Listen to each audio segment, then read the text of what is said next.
अहाना को घर से निकालने के बाद दुर्गा देवी को अपनी गलती का एहसास होता है। पूरे घर में सन्नाटा छा जाता है।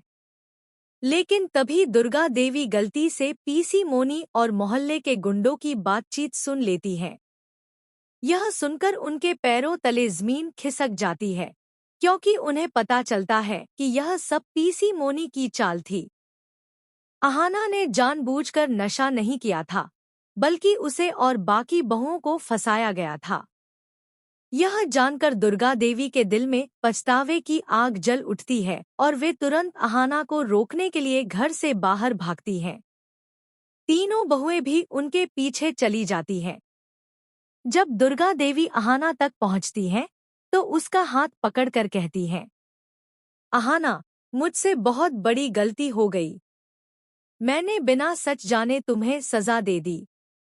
मुझे माफ कर दो। यह सुनकर अहाना की आंखों से आंसू बहने लगते हैं।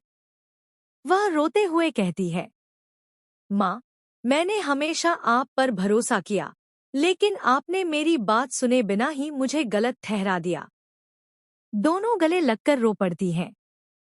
तभी तीनों बहुएं भी वहां आकर अहाना को मनाती हैं और कहती हैं कि माँ को अपनी गलती का एहसास हो गया है। जिसके बाद अहाना घर लौटने के लिए तैयार हो जाती है। घर पहुंचते ही दुर्गा देवी का गुस्सा फूट पड़ता है।